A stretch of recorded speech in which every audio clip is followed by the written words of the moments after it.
Boom. So, yeah, thank you everyone for being on this call. I'm super grateful to have you on and to share with you what we're creating this year. Most of you have gone to Paint the Mics before, and you've seen just kind of like the result of what we created, so this is exciting. We have something at the forefront here that we're working on, and I'm glad to have you here. I want to introduce to you two of the members. I think two of them are on right now. You have Sam Brown and you have Marshall Jones, who are both part of the team. And I think we'll just jump right into it. The first, Marshall, you wanna go to the next slide? Absolutely. Here we go. Yeah. So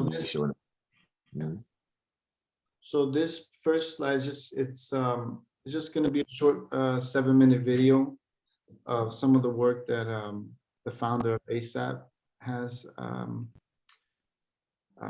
something that he was a part of. And then once we play that, we'll give the floor to him and he can speak on it. I'll just give you a little context as to who we're collaborating with this year. So go ahead, brother. Yeah.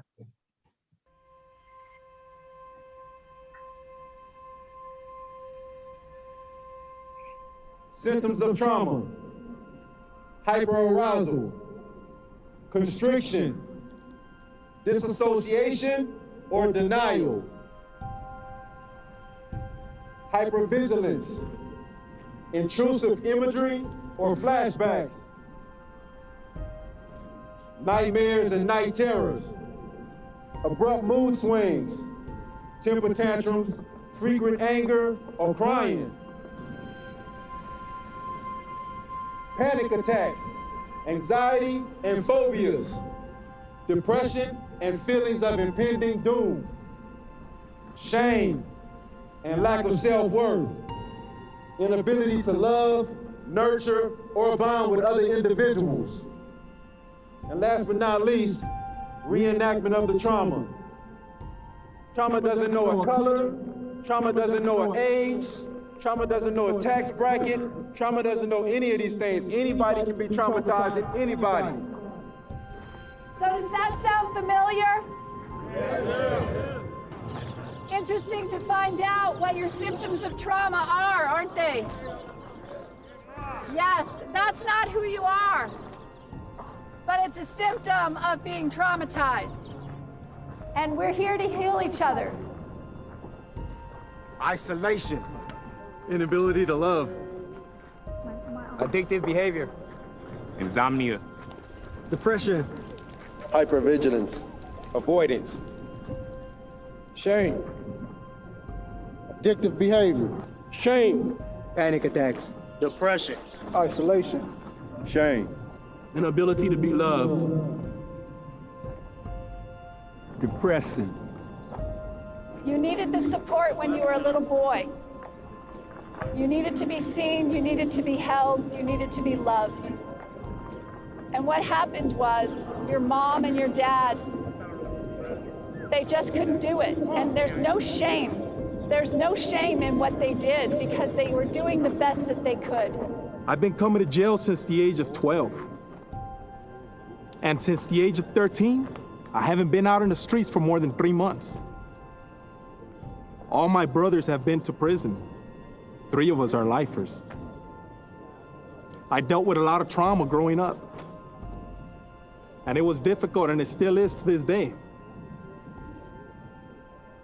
And when I came to this yard, I didn't expect it to be any different than from every other yard that I've been to in the state of California.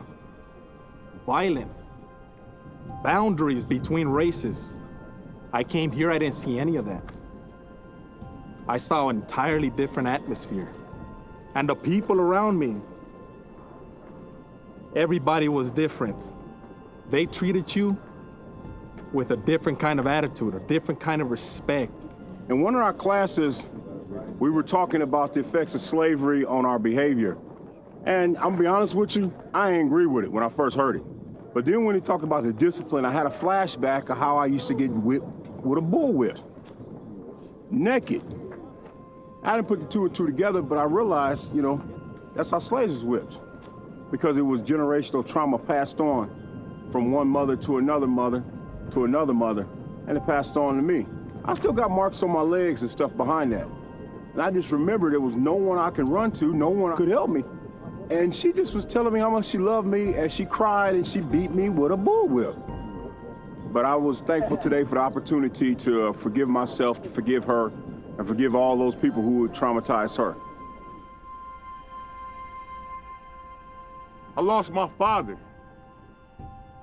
I never got a chance to meet my father until I met him in prison because my uncles believed that he wasn't a man because he was gay.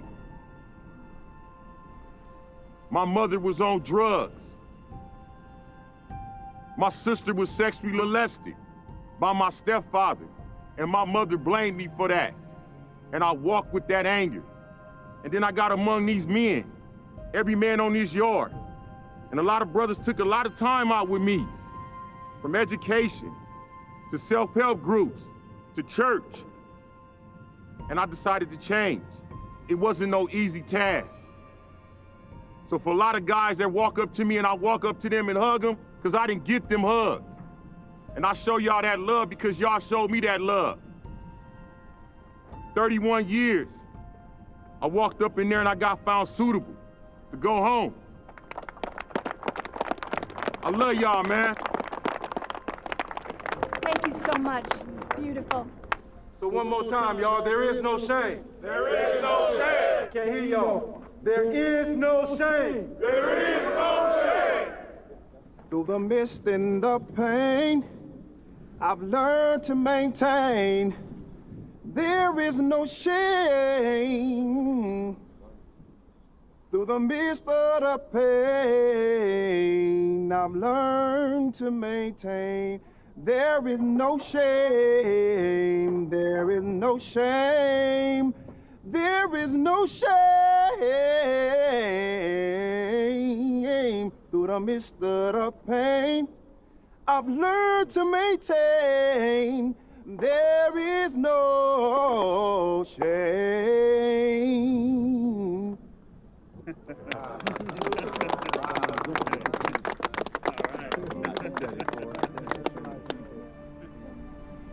You are just incredible men that got the wrong hand this lifetime. And it's going to change now. And I can tell by what you've said and what you're doing that the future is bright.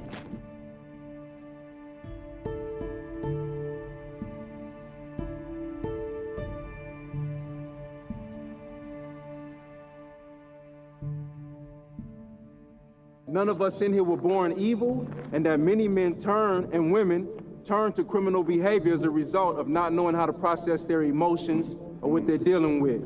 And so the more that we do this work that Fritzy and the Compassion Prison Project is bringing to us, the more we better understand that we were not born bad people and we're able to heal ourselves. So we will look forward to working with you all, Governor Gavin Newsom, Dr. Robert Ander, Dr. Falidi, Surgeon General Nadine Burke-Harris. Help us. We need your help, getting the word out and helping the people heal. Thank you very much.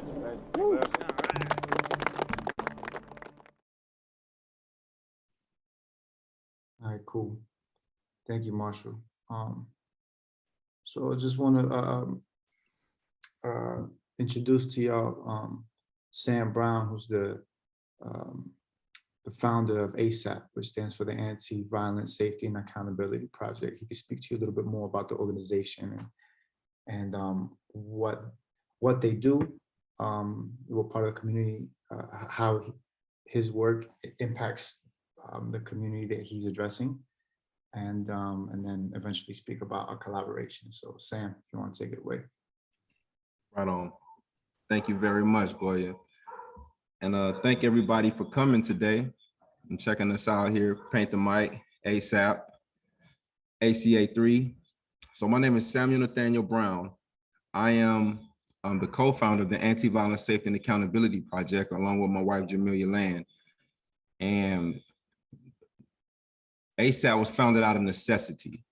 You know, our slogan, our motto is equality is always urgent. Equity is always urgent. And when we formed ASAP, I was still incarcerated.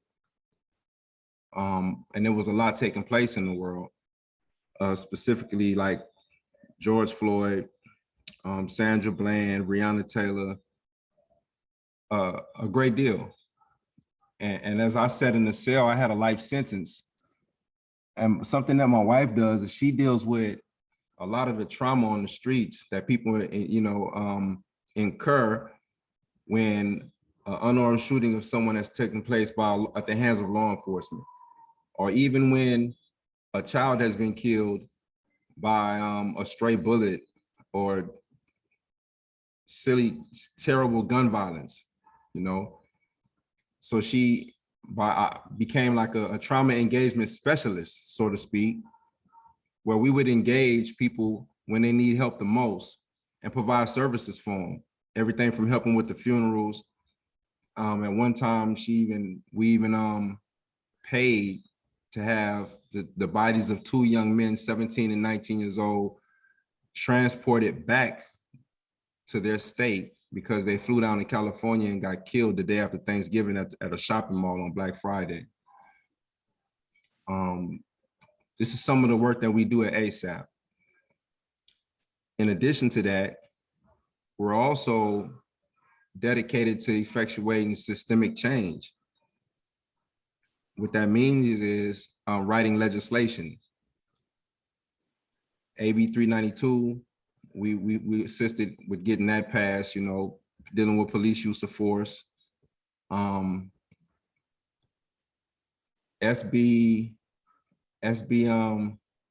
Shucks, I forget the numbers right now. The Senate bill that dealt with accessory to facts, the felony murder rule, supporting legislation that makes changes at the systemic level. And me, I'm the original author of a piece of legislation that's now pending, known as the California Abolition Act. And the California Abolition Act seeks to end slavery and involuntary servitude in the prison system once and for all. I'm sure many of you have heard of the 13th Amendment. You know, the 13th Amendment is ultimately the loophole that allows for private prison corporations to benefit off of forced labor, right? And there's a version of the 13th Amendment in almost every state in the United States. So what we're doing at ASAP is we're spearheading the movement here in California to close that loophole once and for all. And the California Abolition Act has so far passed through the Public Safety Committee unanimously. It passed through the appropriations unanimously. And now we're scheduled to appear before the Senate on May 31st. And I will be going down there personally to provide expert testimony before the Senate on behalf of the bill. And this is what brings us together here at Paint the Mic, along with Paint the Mic, because Paint the Mic is the brainchild of Goya and has been utilized successfully to raise awareness or generate funds for other charitable events. We combined our efforts to raise awareness around ACA 3 because this is one of the most powerful movements of our time, right here, right now. And a lot of people don't know it, so we're seeking to raise awareness around the fact that slavery never ended. And though those 200 and something individuals in the 139th Congress sought to end it in 1865, it was only conditioned. And what it was conditioned on is a felony conviction. So me, I've been out of prison for about 150 days. That documentary that you just saw, I was executive producer of that documentary while I was incarcerated. And I was able to get almost 250 men to come out to the yard to talk about their traumas and put them on camera because of the work that I've been doing inside the prison system for a little over a decade now. through the 10P program. Realizing that as someone who was incarcerated, all of my rehabilitative efforts, accomplishments, achievements could be disregarded if I didn't go along with the forced labor paradigm as it currently exists inside the prison system. Something had to be done. So let me unpack that for you. I walked out of prison. I have an associate to arts and social science. I have an associate to arts transfer degree in sociology. In 2 days from now, I will be walking the stage at California State University, Los Angeles, graduating magna cum laude with a bachelor's in communication studies. I was recently offered an opportunity to get my PhD in Berkeley, and I'm going to take that opportunity. I've taken thousands of hours of self-help programming, cognitive behavioral therapy, anger management, stress management, victim awareness, Gang Members Anonymous, Alcoholics Anonymous, Narcotics, you name it. I've taken thousands of hours, thousands. I've written curriculums, I've created programs that have served thousands of men. The 10P program currently has a 10-year waiting list inside the California Department of Corrections right now. None of that would have mattered. None of that had I said to them one day that I don't feel like going to work. If I would have just said one day that I don't feel like going to work, they would give me a rules violation report, a 115, which is the modern day whip, to compel me to do whatever it is that they're telling me to do in that setting. To break it down for you a little more, the last job that I held prior to getting out of prison, and I did 24 years, y'all. I've been out of prison for about 150 days, and I served 24 years. The last job that I did was an environmental technician, healthcare facility maintenance worker, which is really a technical way of saying hospital janitor. So with my job, I was required to go inside of the psych ward, because that's where I work, where you have men who were committing suicide, who were slitting their wrists, busting their heads, smearing feces on the wall. I would have to go in there and clean that stuff up. And the prison that I was at, Lancaster, was the first prison where anyone in the state tested positive in a carceral setting for COVID-19.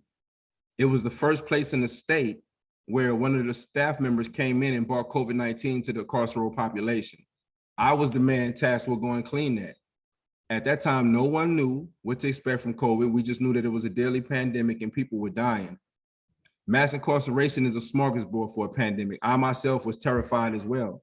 And I went in and I did my job, and I did it again and I did it again. And after a while, you know, seeing how the pandemic was not slowing down, and I did have people around me who were dying, having a high morbidity rate for COVID-19, I told my supervisors, well, I've had a collapsed lung before, I'm asthmatic, and I don't wish to continue risking my life for COVID, you know, to go in here and clean these cells for 75 cents an hour, right? And they also take 55 cents, 55% of that 75%, but that's a different discussion. And so when I told them that, I said, I'm going to come to work every other day. And they told me, okay, well, fine. But then when I started doing it, because apparently they thought I was joking, they told me, well, if I didn't come to work, I would receive a rules violation report, which is a 115. And I was scheduled to go to the board within a couple months. Had I walked into the Board of Parole hearings with that 115, it would have negated everything that I shared with you all the first time.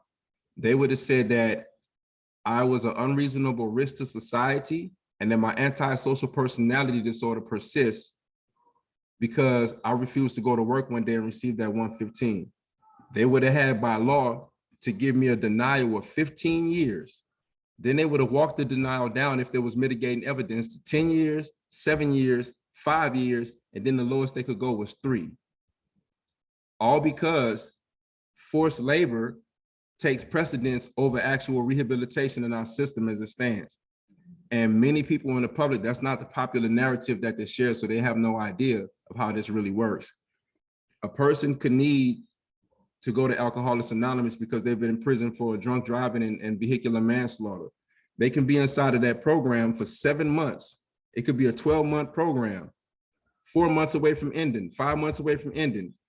If the prison decides that they need that individual to go pick up trash, if they need that individual to go wash dishes, they will take them out of that rehabilitative program and make them go wash dishes or pick up trash. And that's counterproductive to rehabilitation and public safety. And the public doesn't know that. And what it does is it benefits the private prisons and the corporations who are beneficiaries of the prison industrial complex by cutting costs and maximizing profitization. So what this bill ACA 3 does is it closes that loophole that allows them to benefit off of forced labor and make rehabilitation and public safety really a second thought, and places the healing of individuals and a comprehensive approach to how we deal with people who are incarcerated front and center. And so that's why we are combining our efforts with Paint the Mic to utilize art, creativity, spoken word poetry, the drawings, the paintings, and the writings from the people who are currently on the plantation to raise awareness around ACA 3 and help galvanize the voters. So that's what we're here talking about today, and that's what this is dedicated to. And this is why it's so important and so crucial that we are able to pull this off. So we thank you all for coming and just hearing us out.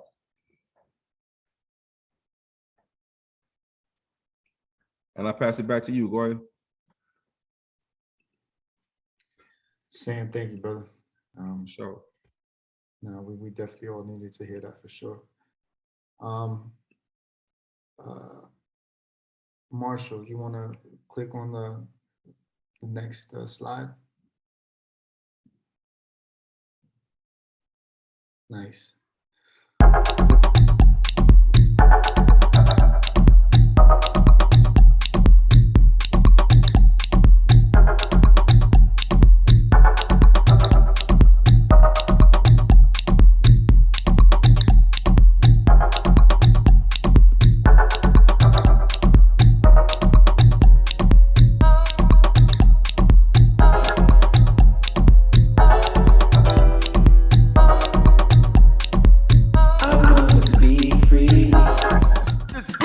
Are warriors of the heart and swing swords of compassion.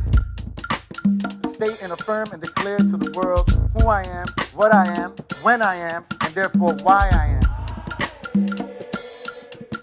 The man in me who hears the echoes of God singing in the layers between salvation and damnation. I've seen heaven, I've been heaven before. Is there anything more dangerous than a person who's lost everything, including their fear? So step out of your shadow. Step into the light. Nice. So that's just a little touch about just a little glimpse of some of the past footage that from prior Paint the Mic. We're really grateful to be teaming up with Sam and his organization, and I think that we're at a time in history where we can make significant change in communities that are important to us. And you know, a lot of the I think this year usually we couple with an organization that that deals, you know, with different community needs, and it's been really nice to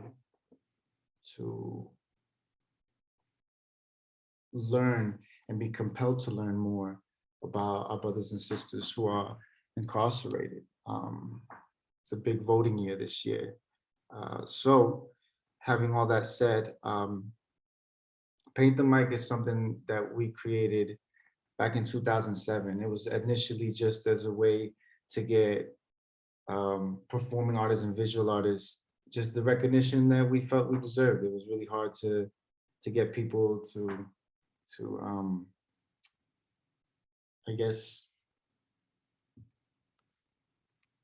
it was hard to get people to, it was hard to make a living. Initially, it was just about like, how do we, you know, help artists to make money? But then when something happened, there was a shift in the aim, and it became more about the community. It became less about like the self-serving part and more about how do we bring attention to different parts of our community that are in need. And so it just evolved into this kind of like this beautiful collaboration between visual artists, performing artists, and local philanthropic organizations that are really doing important work on the ground, which has been the focus. And because of it, it's kind of growing in a way that I don't think any of us could have anticipated. Many of you have gone to Paint the Mics in the past, and you feel the vibe. You understand that people are there, and there's a love in the air. There's a need to want to connect, and so that's something that we want to continue building on. Yeah. So here's some of the breakdown. So last year, here are a couple of projects that we worked with before. Last year, we worked with an organization called Creating Creators. We were able to use a large portion of the money that was raised for scholarships. So basically, Creating Creators is an organization that works with just kids that people have sort of given up on, kids that come from areas, from different parts of the streets and that have where gang life and street life have really impacted, and a lot of these kids have gotten kicked out of school, have been labeled unruly, all these things. And so this program was created as a way to teach them different aspects of filmmaking, whether it's acting, writing, editing, producing, with the intention to help these students develop their own stories, produce their own projects, and at the end of their participation, actually have a fully produced project that came from them. We conducted workshops, so like our artists specifically, if any artist that participates in Paint the Mic is also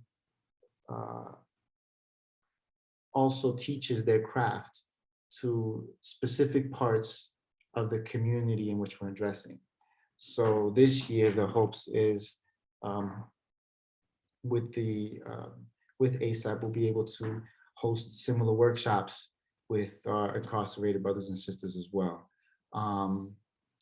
So yeah, and then Marshall, you want to jump on and speak a little bit about Contextos? Yeah, no doubt. Appreciate it.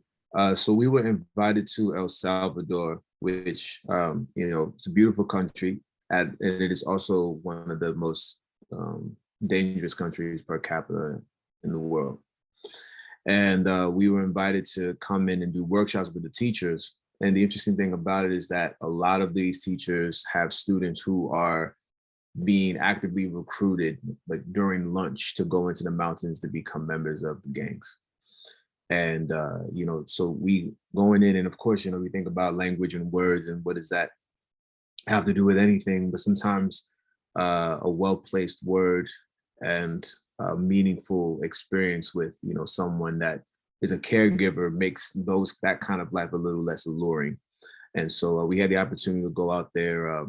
I speak poquito español, like not much at all. And what was powerful about it was we saw that the language was there, but the energy of just communication transcended the language. And so it was kind of this interesting experiment of like, well, it's not always just what we say and understanding it, but those feelings are able to be transferred. And that's important with human connection, no matter where you're from, no matter what language we speak.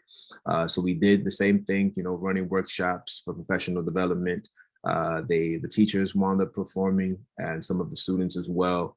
And it was just a very, again, it's like using art as a force to bring people together for meaningful moments that can change the trajectory of people's lives. A lot of times art is seen as the thing that people just do. That's that thing you're interested in. But with intention, art and creativity becomes a vehicle for transformation in many environments. So that was a great opportunity for us to exercise that internationally.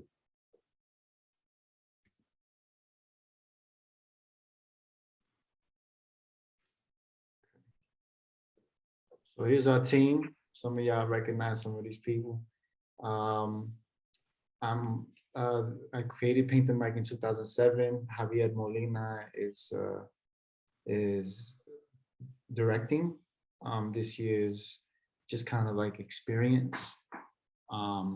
He's directed past Paint the Mics, and they just keep getting better and better. And Marshall is a producer. He's also been with Paint the Mic for a couple of years now. And this is Marshall, if you want to speak anything about how the role that you've taken on. Oh, absolutely.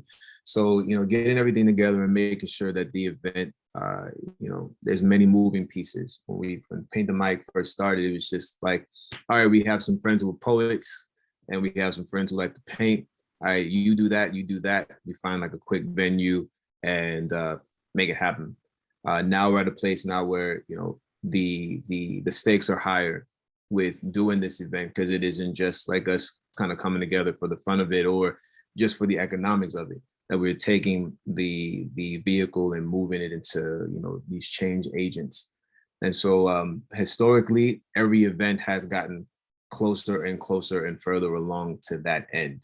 And right now, my job here is to make sure that these slides are going one slide at a time. I'm a master slide changer. But other than that, I make sure that, we keep things going, keep things structured, and wrangle all of these very busy gentlemen who are out here doing things and making sure that we can all come together harmoniously to get it done. All right, thank you, Marshall. And Dennis, you want to jump on to speak a little bit about kind of your role in your your experience with Paint the Mic and just what you do?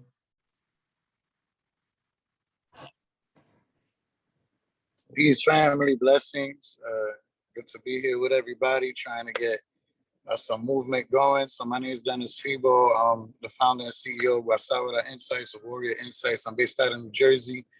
And for the past 11 years, I have been working with incarcerated community members, whether they be adult or juvenile, in conjunction with all the points of the justice system. And what I've been able to build out here is a lot of understanding of the need for the humanization of those that we have dehumanized in our minds, and humanization and how we've dehumanized in law, right? So this is where these two constructs come together. I'll share by that. I've invited Goya once over to the jail that I work at, Hudson Corrections in New Jersey. And I did a little mini event. Goya came and spoke and did his spoken word with the gentleman in the very tier that they reside at.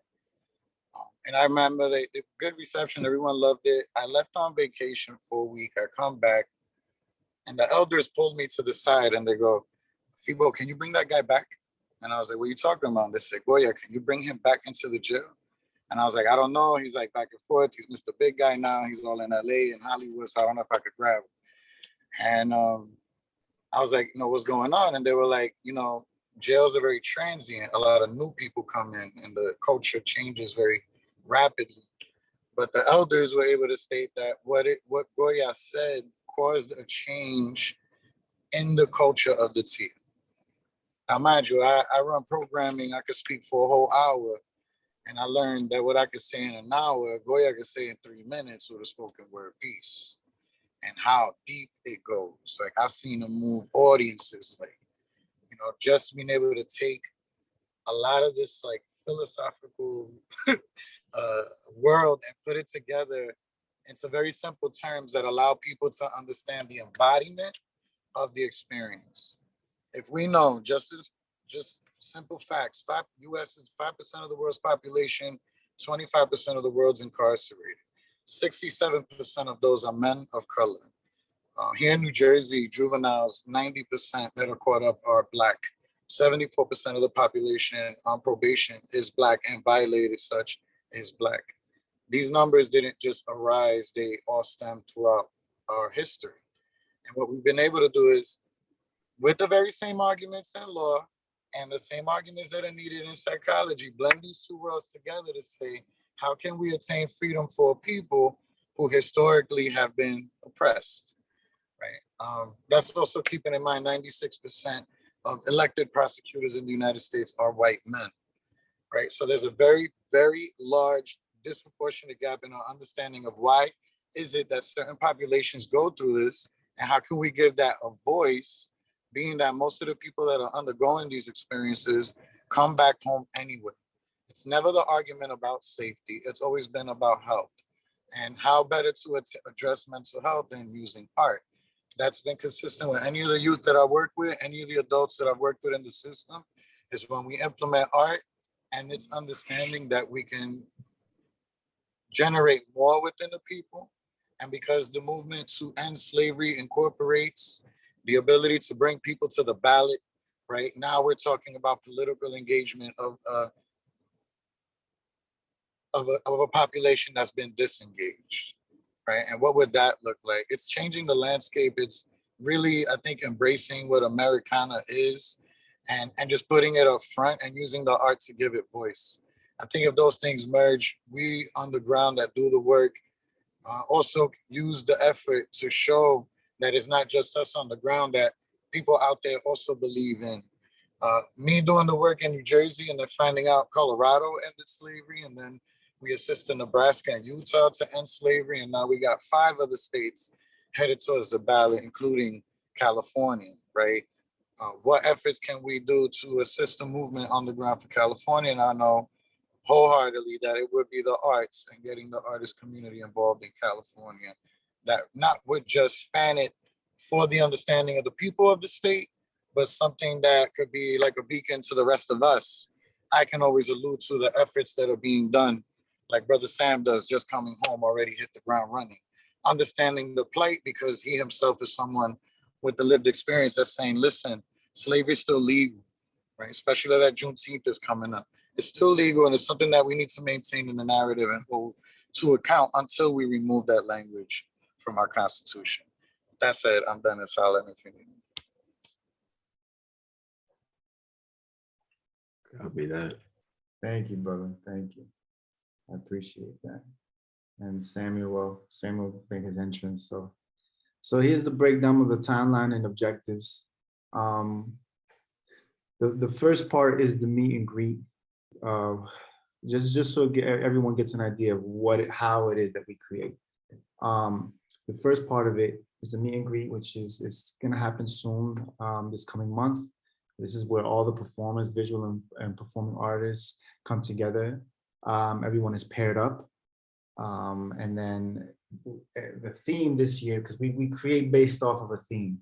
So this year, the theme is home. Home means very different things to different people, and especially people who have been incarcerated or formerly incarcerated. It'll be a very interesting perspective, a very interesting theme to come from, and what people call home. So that's what we're going to be creating from. The creation phase lasts for a couple months, then the collection of the work. So that happens at the end of August.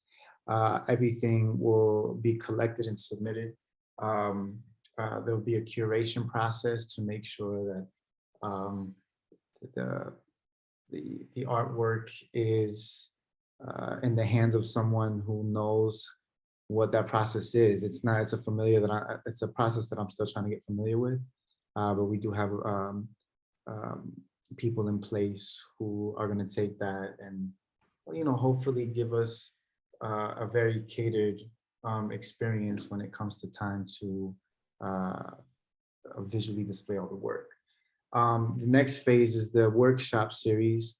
It's about 3 days long, and this is really where the heart of Paint the Mic is, right? Is how do the artists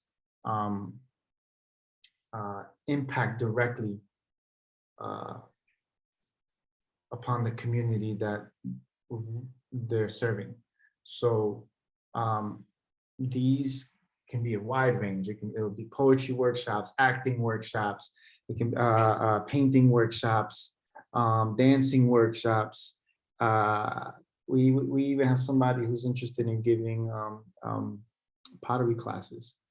So anything that's going to give our incarcerated brothers and sisters an opportunity to even acknowledge that they have a voice and that they're cared about. So that'll be the workshop series. And then the last part that's kind of like the cherry on top, right, is the live show and the auction. The live show it'll last anywhere from an hour and a half to 2 hours. It's just kind of a celebration as well as an opportunity to for people to see the impact that we've had with the community that we've been working with, as well as outlining just kind of a pathway to action as far as what we're going to need to change the laws that allow slavery as punishment for a crime. There is a process, and part of this is we want to be able to share that and impact our guests so that every single person in attendance can leave knowing the importance of what we're doing and knowing what we need to do specifically so that they can, you can tell your own community so that when it comes, the power's in the voting box. All this stuff is nice, but if people don't show up to vote, then it really doesn't matter how pretty it is. So, yeah. Copy that. Copy that. And so we get to the fun part, right? Because in order to do things, you have to have energy by way of resources, and some of those resources happen to be cash. But we're also so just to cut you up, I don't want it to. So cash is great. Essentially, what's the most important is finding out how to acquire the needs that we need. So, there are like art supplies that we may need. If someone knows how to get art supplies and can take that on, awesome. If anyone knows someone of a gallery space who would be interested in this cause and supporting what it is that we're trying to do, that could offer an in-kind donate, a possible in-kind donation. That's what we want. Cash is money will never be a bad thing, but more than that is, as we go through this list, understanding that there's specific needs that we have that are on this list, that if you have any idea as to if you know someone or if you know of someone that can literally help us make this a reality, that's what we're looking for. So I just wanted to frame that before Marshall. Can I follow up on that?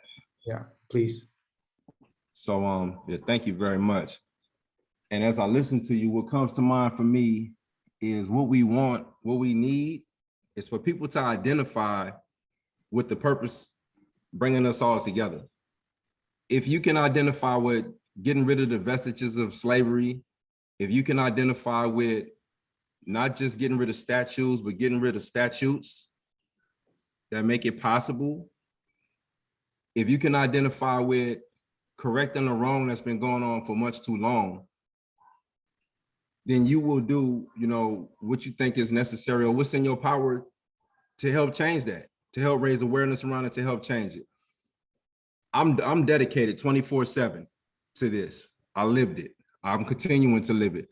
As you seen in that video from the very beginning, every person that was on that yard who were talking about their traumas was somebody that I personally went and asked to come out and talk about their traumas. And that's just over the course of 24 years, that's only a small little fraction of the individuals that I've gotten to know behind those walls. This is very personal for me. Then as a person of color, as a Black man, a descendant of relatives who dealt with chattel slavery, as a member of a community that's decimated by tough on crime legislation that's really created to fill the coffers of greedy corporations, I'm compelled to do everything I can to change this. I know a lot of people like myself who find themselves in prison who are not bad people, but adopted criminality is a coping mechanism for unprocessed traumas. And the system as it currently stands is based on anachronistic criminological concepts that do not address or assess people for the traumas that they experience. All it wants to do is cause further harm and make money. And it's predicated upon one of America's original sins. And what we want you to do is to stand up and say, I am a part of this, of humanity. I am a part of this collective, and we have the ability to change that during our time, and I want to be a part of the change. So whether that looks like monetary resources, whether that looks like in-kind donations, whatever that looks like, if you're capable of bringing it, please bring it, because this is bigger than all of us. That's what we want. We want people who can identify with this cause that we're pushing, because if you identify with it and it doesn't sit right with you in your heart, then you're going to do everything in your power to change it like we're doing. So I just want to throw that in there, add that, Gordon. Marshall? There it is. You know, in multiple industries, the arts, creativity is leveraged because they know that you can influence many minds if you tell a good enough story. You can get many people to buy a product if you put that product in a great story. Coca-Cola is one of them. They don't even say Coca-Cola. What they say is they just have Coca-Cola just conveniently sitting there like during the most amazing moments of your life. And you're like, wow, yeah, I do love my mom or my dad or whoever it is. I'm gonna buy Coca-Cola. But the point is that there is the attention of the people is paid for in one way or another, so that things can be done, movements can be made, people can buy things. What we're looking at right now is essentially building the resources and allocating that so that we can draw attention to this. Is it an advertisement? Sure. The word advertisement just means warning. That's what advertisements are. It is a warning that if you don't do this, this will happen. If you don't buy this product, this will happen. But we want to warn the people that if they do not pay attention to this bill, that it goes unpassed, and then how many more years of this will continue. And so we're looking for the resources. If they are economic, that is beautiful. We have artists that want to contribute. You know, they have their things that they have to do, and then the people that need to be around to make things happen, the actual space, and all of these things were accumulated and, you know, paid for, whatever have you. And we would like for people to be able to donate their time and energy. And if in lieu of their time and energy, they aren't able to do that, then, you know, in place of that, they're able to donate funds. So our goal to donate, to put everything together, is $49,950. That's what we're looking at. However, we know that if people were to bring items to the table, like, you know, as far as, you know, a venue or like the food and all of these kinds of things that bring people together, the supplies that the artists need, or any of these things that they're able to bring that to the table, that will be incalculably more, because now the investment, when you throw money at something, you can kind of like, I threw my money at it. But when you trade an item, it changes things. Now you have a different kind of investment of raw materials to rebuild and restructure. And so right now we're looking for those things. Neither is good or bad. They are both necessary and needed. And so what we're asking for today is that if anything that you have heard has moved you, if anything that you saw has impacted you, and you believe that more people need to see and hear what they heard and saw today, and not only hear it and see it, but hear it and see it through the voices of people who know how to powerfully connect to other human beings through the craft of art, then we ask for your support, whatever that may be. So we have the number that we need to reach. We will get there. We have the materials that we need, and we will find those. So if you see anything on the screen as far as like, you know, an event space or vendors, we're looking to staff, we have to get security and all these other great things, and, you know, lighting and all that stuff, just so that we make sure that we present ourselves in our best light. On the Yard was a documentary that was made because people put together resources to bring those cameras into the prisons and show those men doing what they were doing so that we could see that. And we want to bring Paint the Mic with ASAP and bring a wonderful event and wonderful workshops to the communities that we are here to serve. Now, to that end, what we do have is this QR code on the screen. It works. You take your phone and put it up in the little thing that the machine thing that does the machining will give you a nice square and a link will come up. And with that link, do as you will. Donate what you can. And again, if that is not where we are today, access to resources and items that we need to make Paint the Mic happen, feel free to make yourself known and reach out to Goya, myself, Sam, Dennis, whoever invited you today. Just roll back and say, hey, listen, what do you guys need? I'm here. And we can discuss that. And as items move off the list, we, move down the chain. And with that, leave this on the screen open. If there's anything that Goya, Dennis, Sam, anybody wants to say, I think somebody got their hand raised. Jamila. Yeah, I wanna give people just a couple minutes just to ask any questions and make any comments. So I see Jamila had a hand up. You wanna copy that? Speak? Well, good evening, everyone.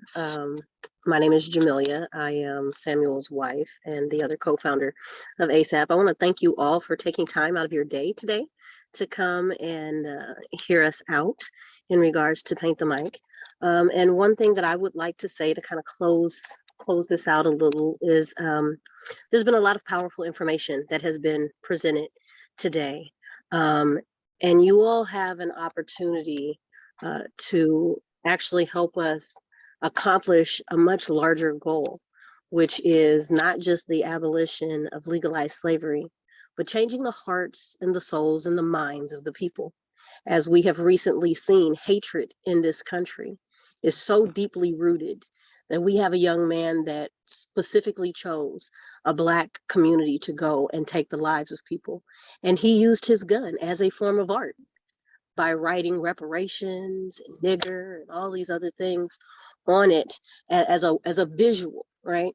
And this is the representation of the America in which we live. Or so this is what is being projected and being glorified, which is being financed, which is being upheld. And so I ask you all, even if you cannot financially contribute, share the information, pass it along with others, and let them know that they too can be a part of a significant change in history, especially given what is currently happening in this country.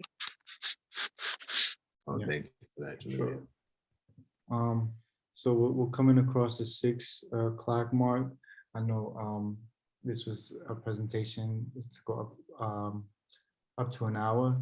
Just wanted to offer any last questions or comments. If anybody had to share anything, any final thoughts, or you know what I mean. I am Success Money, and then Adam afterwards. Hello, I just want to know, do you guys have a video information I could share through my network? Well, what I'm gonna do is as soon as we're done with this conversation, I am going to upload this as a YouTube link. And then who invited you to this presentation? I'll make sure you get it. Okay, cool. So then I have Sam, I'll send it over to you so you can send the link. And they'll have all the information if that's hopefully that'll work for you. That's a great question, Success. I'll make sure you get it. Thank you. All right. Adam? Yeah, hi. First of all, I just wanted to thank everybody for the presentation, and the film was incredibly moving, very effective. And this is not instead of making donations, but along with making donations, a way of raising funds that occurred to me was organize a really serious auction / garage sale at some event. I think a lot of money could be raised from stuff that people just have in their homes or looking to move things of value that they're not using anymore. And I'd be very happy to start trying to initiate something along those lines in addition to making donations, And with that, I got to jump off because I had a commitment at 5 o'clock that I got to get to. But thank you very much for the presentation. Very moving. Thank you, Adam, for Thank being you, here. Adam. That's a great idea too. Thank you. And guys, this is Scott. If I might just jump in with a last thought as well. So much gratitude for the folks on this call, not only for the sacrifices that have been made, but for the heart and the resolution that brings you today to try and help somebody else. It's just beautiful to see these folks all coming together with a unified mission. And I wanted to build on Adam's suggestion. Is there a way that we could have a little subcommittee around fundraising where those of us that might have some ideas, like an ASAP ambassador program? There are a bunch of folks in our networks. We've worked with Michael K. Williams, Making Kids Win in New York City, which has a similar approach and target audience. And we've done some fundraising with them. Also have a number of artists communities, which I think might come through with supplies. And I'm just thinking if there are a bunch of us that are coming up with different ideas, best to all get on the same page so that we don't duplicate efforts. Marshall was my boy that invited me today. So I don't know if I should go back through Marshall or if the group is organizing stuff, but I could take the answer offline, just being respectful to everybody's time as well. But thank you so much for the work that's being done here. Copy that. I got you in the back channel, Scott. Awesome. Thank you for that. And then Ellen, would it help to send this as a link once it's uploaded, or do you want just like a document outlining? What would be the most useful? I think a link along with just like a explanation from you what it's about. Okay. And I would send it out to the membership. And nice. I'm thinking of a foundation I'm connected with. I'm going to try to present it to them too, see if I can get some funds. Okay, awesome. Awesome. Thank you, Helen. Sure. Thank you, Helen. I'm sorry, Ellen, let me see if I can unmute you. I unmuted me. Did Okay, I? go ahead. Did I unmute me? Yeah. Listen, I need the same thing because I belong to a couple of organizations for female directors. And I'd like to present this to them. There's writers, directors, producers, cinematographers. So it'd be great to present it to them if I could. I think this whole thing, once you put the link up. Okay. Okay, I will. So I'll do that. I'll get on that and then I'll send it. I'll send it to you for sure. So Perfect. yeah. Okay. Well, listen. Thank you everyone for being on this call. Hey, quickly. Sorry, I was trying to raise my hand real quick. Okay. Do you have a specific city that you're thinking of doing it in? Specifically, or does it matter and depend on the center? Are you thinking about LA or South Central? Well, this particular one is going to happen in LA, mostly because I don't know, it just ended up happening that way, and it's a legislation that's happening specifically in California, you know. Yeah. But just so you know, we're not limited to LA. Usually, like we've done them in New York, you know, we've done them in different locations. El Salvador, you know, we've done work there too. So this particular one is happening in LA. But just so you know, in the future, you know, if there's anything that calls to you that you feel like something that should be looked at, you know, in a specific community, you let us know, and we may be able to work. I may know someone with a space. In LA? Yeah. Nice. It's actually in Torrance, or by the airport. So I don't know how, it's a little out there, but it's not that far. Okay. You know, it's LA. So we could talk about it, and you can give me some materials and I'll send it to him. You know, it's basically his center. He opened it, you know, ex-football player. So it's a beautiful, beautiful place. So okay, cool. That sounds amazing, brother. Thank you so much, man. Yeah, All right, yeah. then I'll do the same thing with you, man. I'll send the information. You can send this link and also a breakdown of what it is that we are. At least you'll give you an opportunity to speak from a certain place. So, okay, cool. So thank you everyone so much for being on the call. I'm super grateful for y'all showing up and I mean, I'm just grateful. Y'all just show up, period. And I'm just happy to have you in my life and in my community. So all right. So y'all have a blessed rest of the week, and you'll be hearing from us soon. Thank you all. Yeah. Right now, Thank you. All right, peace. Have a blessed day. Thank Hey. Peace, Paul.